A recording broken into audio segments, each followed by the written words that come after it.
एमिति नुआ नुआ गप देखिबा पई चैनल टी को लाइक एंड सब्सक्राइब करंतु, शेयर करिबा पई भूलंतु नहीं। अगना अगनी बनस्तरे रहुथिला बिलुआटिए। से थिला बहुत चालाक। दिने ताकु भारी शोष लागिबारु जंगल पाखरे थिबा नदी पाखको गला पानी पीबाकू। सेही नदी रे एक विराट कुंभीरटिए थिला। से अनेक दिनठु भोकिला थिला। जेमिति बिलुआ पानी पीबा पई नदी भीतरकू पसिछि, तत्क्षणात कुंभीर बिलुआ गोड़को माड़ी बसिला। हेले बिलुआ तो बहुत चालाक। निज कष्ट को चापी रखी कहिला, मो सुनिथिली कुंभीर बहुत चालाक, किंतु आजी जानुछि कि कुंभीर सबुठारु बोका। अरे कुंभीर भाई, जदि खाइबार अछि मो गोड़ को धरुना। अंधाक परि गछ डाल को काहे कामुड़ी धरिछ? अरे मु गछ डाल को माड़ी बसिछि। देख एतिकी भाबी कुंभीर जेमिति बिलुआ गोड़ को छाड़ी देछि, बिलुआ एका डियाने जाई नदी उपरे। हे प्रभु, आजी कुंभीर मुहरु मरु मरु बंची गली। बिलुआ कुंभीर को कहिला, मते खाइबो नहीं। तो मुंडरे 5 पैसार भी बुद्धि नहीं। तू बଳରେ शक्तिशाली होई पारु, किंतु मो बुद्धि रे बहुत चालाक। मते खाइबा कहले 7 जन्म अपेक्षा कर। बिलुआर एही कथा सुनी कुंभीर को बहुत बाधिला। तेणु से भाबिला, मु जलर श्रेष्ठ प्राणी, सामान्य बिलुआ ठार हारी गली। जेमिति हेले मु बिलुआ ठार प्रतिशोध नेकी रहिबी। कुंभीर बिलुआ को मारिबा पई बहुत प्रकार योजना करुथिला। बिलुआटी थिला कंकड़ा प्रिय। एकदा बिलुआ कंकड़ा खाइबा पई पाख गाँर बिल मध्य को जाइथिला। बिलुआ को लक्ष्य करी कुंभीर नदी रू उठी आसी बिल पाख एक गछ मूलरे लुचि मल्लांक परी पड़ी रहिला। बिलुआ ठीक कुंभीर को देखि नेला। अच्छा, कुंभीर को प्रतिशोधर निशा एबे भी छाड़ी नहीं।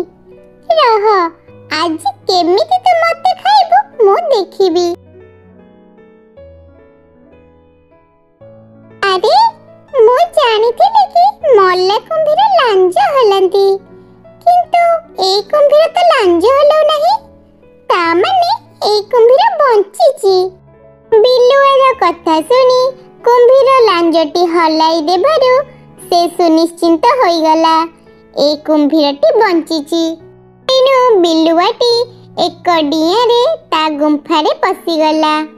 हेले कुंभीर एथर भी हारी जाइथिबारु ताकू अपमान लागिला। से आउ एक सुजोग को अपेक्षा करी रहिला।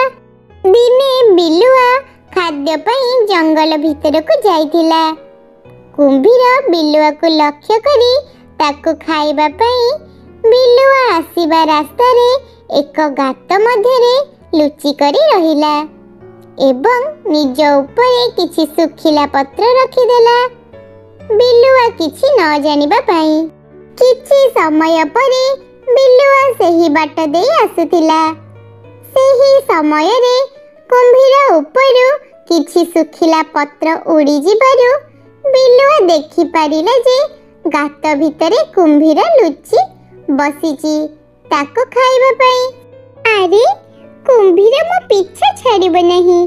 देखुची एहा पई किछि व्यवस्था न कले एमिति मो पछे पछे पड़िथिबो।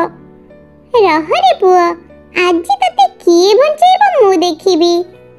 तू डाले डाले गले मु पत्र पत्र जीबी। बोका कुंभीर, तोर आज शेष दिन।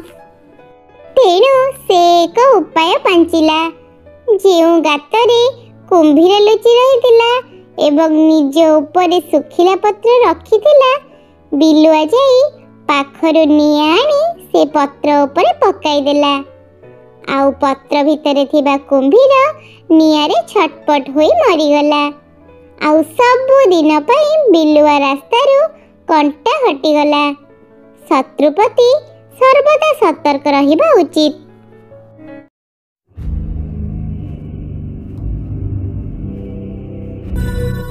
एमिति नुआ नुआ गप देखिबा पई चैनल टी को लाइक एंड सब्सक्राइब करंतु। शेयर करिबा पई भूलंतु नहीं। दिने सकाळु लीमा ता घर बगीचा आड़क गला। देखिला बेलकु बगीचार गोटे गछ डालरे झुलुथिबा जाल भितरे काउ छुआटिए पड़ी जाई निजको बंचाइबा पई चेष्टा करूची। एहा देखि लीमा मनरे दया आसिला। सेही काउ छुआटी पई से संगे संगे सेठाकु जाई जाल भितरु काउ छुआटी को बाहर करी आनिला। तापरे से काउ छुआटी को घर भीतर को नहीं गला। देखिला ता गोड़रे जाल लगी जाई खंडिया होई जाई रक्त बोहिबारे लागिची। एहा देखि ताको बहुत कष्ट लागिला ओ से काउ छुआटीर खंडिया स्थान रे हळदी लगाई देला। एहा परे ताको किछि फळ आनी खाइबाकू देला। आजको प्राय 1 वर्ष पूर्वे लीमार 1 वर्षर पुओ ताकू छाड़ी ए दुनिया रो चली जाइथिला। एहा परे से संपूर्ण भांगी पड़िथिला। ता पुओ गला परे से सब बेले ताकू झुरुथिला। ठीक रे खाइबा पीबा मध्य करू नथिला। एही काउ छुआटी को पाइबा परे तार वात्सल्य ममता सेही काउ छुआटी प्रति पूरी थरे जन्मी उठिथिला। से काउ छुआटी को निज पुओ भली सेवा यत्न करुथिला ओ ताकू बहुत भल पाउथिला।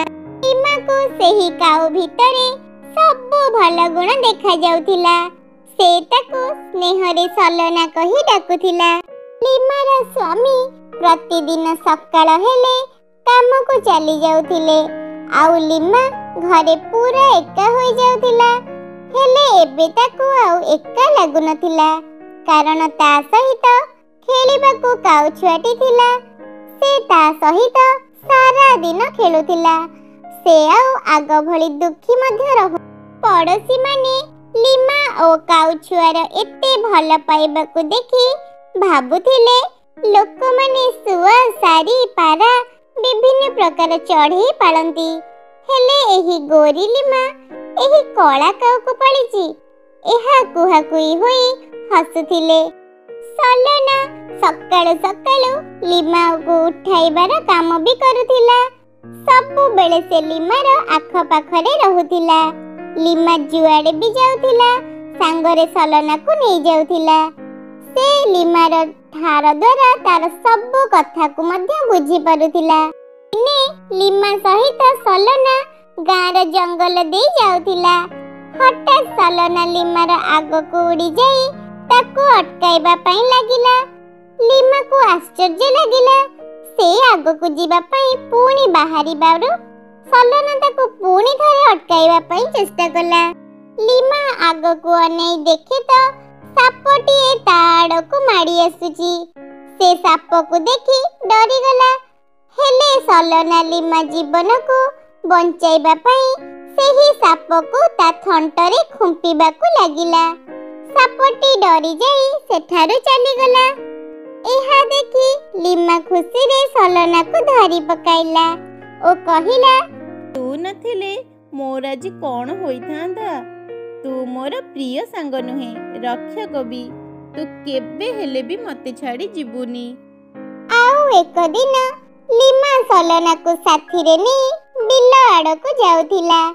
सलना से ता आग को न जीवा पई ता सामना रे आसी अटकाइबा को लागिला। सलना कौन पई अटकोचु? रास्ता रे तो चलुची और रास्ता रे तो किछि विपद थिला भली भी जणा पडुनी।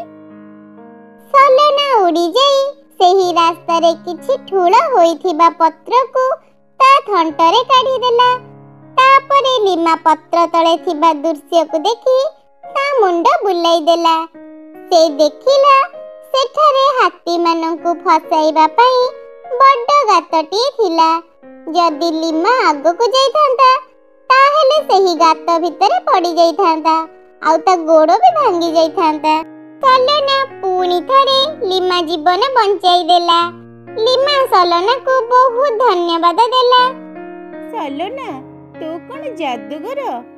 ଆଗରେ ଆସୁଥିବା ବିପଦକୁ ଜାଣିପାରି ମୋତେ ବଞ୍ଚାଇ ଦେଉଛୁ। ତୁ ବହୁତ ଭଲ। ଏହିପରି ଭାବେ କିଛି ଦିନ ବିତିଗଲା। ଦିନେ ଲିମା ଘରର ଝରକା ପାଖକୁ ଗୋଟେ କାଉ ଆସିଲା ଓ କାଉ କା କା ଡାକିବାକୁ ଲାଗିଲା। ସଲନା ସେହି କାଉକୁ ଦେଖି ତା ପାଖକୁ ଉଡ଼ି ଯାଇ ବସିଲା। ଲିମା ଏହା ସବୁ ଦେଖି ଜାଣିଗଲା କି ସେହି କାଉ ସଲନାର ମା। ଲିମାର ମନରେ ପ୍ରଶ୍ନ ଆସିଲା, ଏତେ ଦିନ ହେଲା ତା ମା କୁଆଡ଼େ ଯାଇଥିଲା? ହେଲେ ଏହାର ଉତ୍ତର ତ କାଉର ମା ହିଁ ଜାଣିଥିବ। କିଛି ସମୟ ପର୍ଯ୍ୟନ୍ତ ମା ଆଉ ପୁଅର ଭଲ ପାଇବା ଚାଲିଲା ଓ ତାପରେ ସେମାନେ ଉଡ଼ିଗଲେ। ସଲନାର ଯିବାରେ ଲିମା ପୁଣି ଥରେ ଭାଙ୍ଗି ପଡ଼ିଲା। ସେ ବୁଝିଗଲା କି ସଲନାକୁ ତାର ମା ମିଳିଗଲା ଆଉ ସେ ସବୁଦିନ ପାଇଁ ତା ପାଖରେ ଚାଲିଗଲା। ଏହିପରି ଭାବେ ସନ୍ଧ୍ୟା ହେବାକୁ ଲାଗିଲା।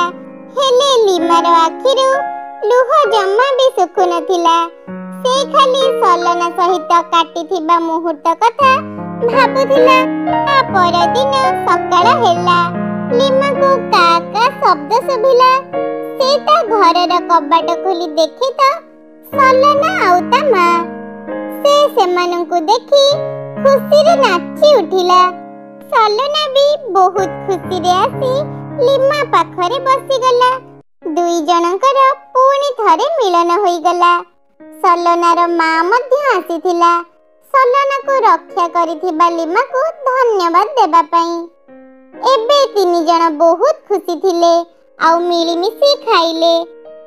ଆଉ ଏବେ ତିନି ଜଣ ଏକାଠି ରହିବାକୁ ଲାଗିଲେ। ଏହି ଗପରୁ ଆମେ ଏହା ଶିଖିବାକୁ ପାଇଲେ କି ପକ୍ଷୀମାନେ ମଧ୍ୟ ମନୁଷ୍ୟର ଭାବନାକୁ ବୁଝିପାରନ୍ତି।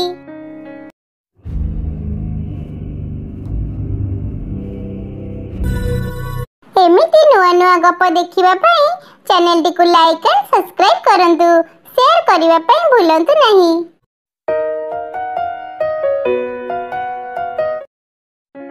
ଗୋଟିଏ ଜଙ୍ଗଲ ମଧ୍ୟରେ ଏକ ଗଛରେ ଦୁଇଟି ପକ୍ଷୀ ରହୁଥିଲେ। ଜଣଙ୍କର ନାମ ଟୁନି, ଅନ୍ୟ ଜଣଙ୍କର ନାମ ଟୁନା। ଦୁହେଁ ଦୁହିଁଙ୍କୁ ବହୁତ ଭଲ ପାଉଥିଲେ। କିଛି ଦିନ ପରେ ଚଢ଼େଇଟି ଅଣ୍ଡା ଦେଲା। ଅଣ୍ଡାକୁ ଦେଖି ଦୁଇ ଚଢ଼େଇ ବହୁତ ଖୁସି ହେଲେ। ଦିନେ ଟୁନା ଚଢ଼େଇ ଟୁନି ଚଢ଼େଇକୁ କହିଲା, ଶୁଣୁଛୁ ଟୁନି, ଆମ ପାଖରେ ଖାଦ୍ୟ ସରି ଆସିଲାଣି। ତୁ ଏଠାରେ ଥା, ମୁଁ ଯାଉଛି କେଉଁଠୁ ଖାଦ୍ୟ ନେଇ ଆସିବି। ମୁଁ ନ ଆସିବା ଯାଏ ତୁ ଗଛ ଛାଡ଼ି କୁଆଡ଼େ ଯିବୁ ନାହିଁ। ଟୁନି ଚଢ଼େଇଟି କହିଲା, ହଉ ଶୀଘ୍ର ଆସିବ, ମୁଁ ତୁମକୁ ଅପେକ୍ଷା କରି ରହିଥିବି। ଏହା କହି ଟୁନା ଚଢ଼େଇଟି ଖାଦ୍ୟ ପାଇଁ ଅନ୍ୟ ଜଙ୍ଗଲ ଆଡ଼କୁ ଉଡ଼ିଗଲା। ଟୁନା ଚଢ଼େଇ ବାଟରେ ଗଲାବେଳେ ଦେଖିଲା ଏକ ଚିଲ ଚେତା ହରାଇ ପଡ଼ି ରହିଛି। ଟୁନା ଚଢ଼େଇ ତା ପାଖକୁ ଯିବାକୁ ଭୟ କରୁଥିଲା, କିନ୍ତୁ ଭାବିଲା ସେ ଯଦି ଚିଲକୁ ସାହାଯ୍ୟ ନ କରିବ ଚିଲଟି ମରିଯିବ। ତେଣୁ ଭୟ କରି ତା ପାଖକୁ ଗଲା। ଦେଖିଲା ଚିଲଟିର ଚେତା ନାହିଁ।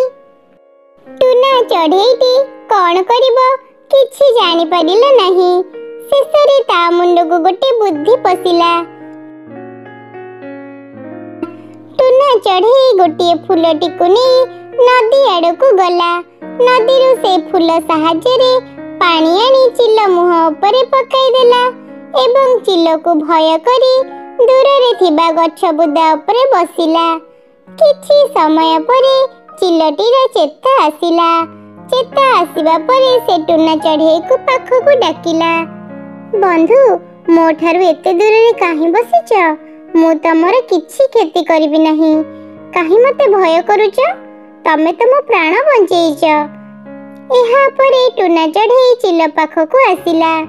ଚିଲଟି କହିଲା, ଏ ଉପକାର ମୋର ସବୁଦିନ ପାଇଁ ମନେ ରହିବ। ଆଜିଠାରୁ ତୁମେ ମୋର ବନ୍ଧୁ। ତମର ଯେତେବେଳେ ମୋ ସାହାଯ୍ୟ ଦରକାର ପଡ଼ିବ ମୋତେ ମନେ ପକେଇବ। ମୁଁ ନିଶ୍ଚୟ ତୁମକୁ ସାହାଯ୍ୟ କରିବି। ଏହା କହି ଚିଲଟି ସେଠାରୁ ଉଡ଼ିଗଲା। ଏପଟେ ଟୁନା ଚଢ଼େଇର ଆସିବା ବିଳମ୍ବ ଦେଖି ଟୁନି ଚଢ଼େଇ ଟୁନା ଚଢ଼େଇକୁ ଖୋଜିବା ପାଇଁ ବସା ଛାଡ଼ି ଉଡ଼ିଗଲା। ସେହି ଗଛର ବୁଦା ମୂଳରେ ଗୋଟିଏ ସାପଟି ରହୁଥିଲା। ବସାରେ ଅଣ୍ଡାକୁ ଛାଡ଼ି ଯିବାର ଦେଖି ସାପ ବହୁତ ଖୁସି ହେଲା। ତେଣୁ ସେ ଗଛ ଉପରକୁ ଯାଇ ବସାରେ ଥିବା ସବୁତକ ଅଣ୍ଡା ଖାଇଦେଇ ବୁଦା ପାଖକୁ ଚାଲି ଆସିଲା। ଟୁନି ଚଢ଼େଇ ଟୁନା ଚଢ଼େଇ ସହ ଭେଟ ହେଲା। ଟୁନା ଚଢ଼େଇ ସବୁ କଥା ଟୁନି ଚଢ଼େଇକୁ କହିଲା। ଏହାପରେ ଦୁଇ ଚଢ଼େଇ ବସାକୁ ଫେରିଲେ। ବସା ପାଖକୁ ଆସି ଦେଖିଲେ ତାଙ୍କର ଅଣ୍ଡା ନାହିଁ। ସବୁତକ ଅଣ୍ଡା କିଏ ଖାଇ ଦେଇଛି।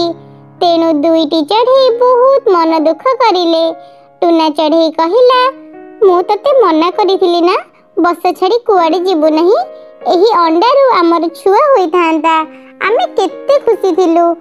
ତୋର ଟିକିଏ ଭୁଲ ଲାଗି ଆମର ଅଣ୍ଡା କିଏ ଖାଇ ଦେଇଛି। ସାପଟି ଅଣ୍ଡା ଖାଇ ବହୁତ ଖୁସି ହେଉଥିଲା। କହିଲା, ଆଃ କି ସ୍ୱାଦିଷ୍ଟ ଖାଦ୍ୟ। ଏହା ପୂର୍ବରୁ ମୁଁ ଚଢ଼େଇ ଅଣ୍ଡା କେବେ ଖାଇ ନାହିଁ। ସତରେ ଚଢ଼େଇର ଅଣ୍ଡା ବହୁତ ସ୍ୱାଦିଷ୍ଟ। ଆଜିଠାରୁ ମୁଁ ଆଉ କେଉଁଠି କାହିଁ ଖାଦ୍ୟ ପାଇଁ ଯିବି। ଚଢ଼େଇଟି ଯେତେ ଥର ଅଣ୍ଡା ଦେବ ମୁଁ ସେତେ ଥର ଖାଇବି। ଏହାପରେ ଚଢ଼େଇଟି ଯେତେ ଥର ଅଣ୍ଡା ଦେଉଥିଲା ସାପଟି ତାଙ୍କର ଅଣ୍ଡା ଖାଇ ଦେଉଥିଲା। ଚଢ଼େଇ ଦୁଇଟି ବହୁତ ମନ ଦୁଃଖରେ ଥିଲେ। କାରଣ ତାଙ୍କର ଅଣ୍ଡା କିଏ ଖାଇ ଦେଉଥିଲା ସେ ଜମା ବି ଜାଣି ପାରୁନଥିଲେ।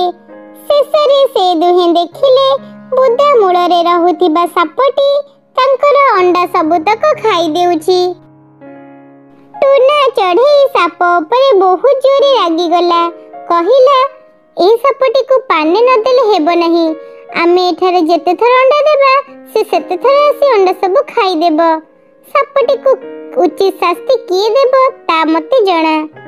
ଏହା କହି ସେ ଚିଲ ପାଖକୁ ଗଲା। ଚିଲଟି ଜଙ୍ଗଲର ଆରପଟରେ ଏକ ଗଛରେ ରହୁଥିଲା। ଟୁନା ଚଢ଼େଇ ମନ ଦୁଃଖରେ ଯାଇ ଚିଲ ପାଖରେ ପହଞ୍ଚିଲା।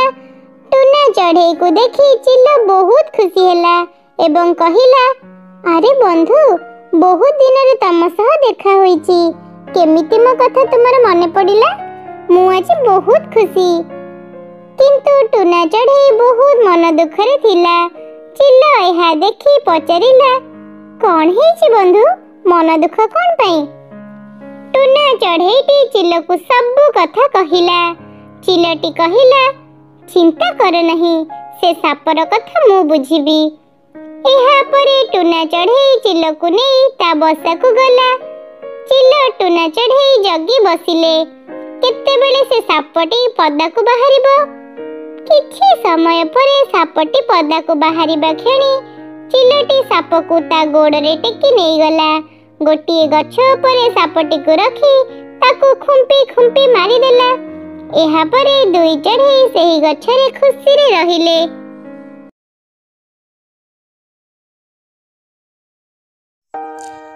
ଥରେ ଘରମଣି ଜଙ୍ଗଲରେ ଚରୁ ଚରୁ ପାଟବଣା ହୋଇଗଲା।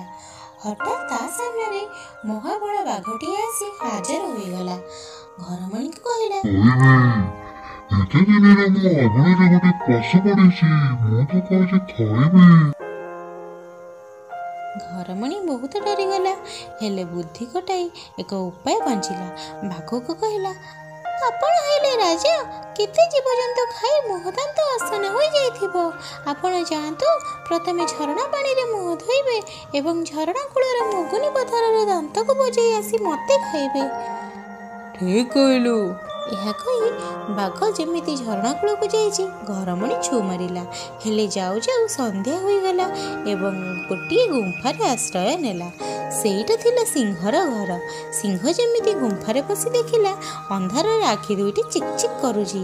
ଗର୍ଜନ କରି ପଚାରିଲା, ଘରମଣି ଭାବିଲା ଏବେ ନିଶ୍ଚୟ ଜୀବନ ଯିବ। ତଥାପି ଏଥର ମଧ୍ୟ ସାହସ ସଞ୍ଚୟ କରି କହିଲା, ମୁଁ ଧପ ଧପ ରାଜା, ମୋ ସିଂହ ଦିଟା ଗଜା, ଏକ ସିଂହରେ ଗଛକୁ ଭାଙ୍ଗି ଦ୍ୱିତୀୟ ସିଂହରେ ସିଂହକୁ ମାରେ। ଏହା ଶୁଣି ସିଂହ ପ୍ରାଣ ବିକଳରେ ସେଠାରୁ ଯାଇ ଆଉ 5ଟା ସିଂହଙ୍କୁ ଧରି ଆସିଲା। ତାଙ୍କ ଗର୍ଜନରେ ଗୁମ୍ଫା ଥରି ଉଠୁଥାଏ। ଘରମଣି ତଥାପି ନିଜ ଛାତିକୁ ଦମ୍ଭ କରି କହିଲା, ଏ ସିଂହ, ତତେ 10ଟା ସିଂହ ଆଣିବୁ କହିଥିଲି, ତୁ କ'ଣ 5ଟା ଆଣିଛୁ? ଆସ ତତେ ଏକ ଖାଇବି। ଏହା ଶୁଣି ସିଂହମାନେ ଭାବିଲେ, ଏଇ ସିଂହ ଆମକୁ ଏଠିକୁ ମାରିବା ପାଇଁ ଆଣିଛି। ଯିଏ ଯେଉଁଆଡ଼େ ପାରିଲେ ପ୍ରାଣ ବିକଳରେ ଧାଇଁଲେ। ସକାଳ ହେବାରୁ ଘରମଣି ଘରକୁ ଫେରିଲା। ନିଜର ଉପସ୍ଥିତ ବୁଦ୍ଧି ଯୋଗୁଁ ଘରମଣି ନିଜଠାରୁ ଶକ୍ତିଶାଳୀ ଜନ୍ତୁମାନଙ୍କ ଠାରୁ ମଧ୍ୟ ନିଜ ଜୀବନ ରକ୍ଷା କରିପାରିଲା। ସେଥିପାଇଁ କୁହନ୍ତି, ବୁଦ୍ଧି ଥିଲେ ଉପାୟ ମିଳେ।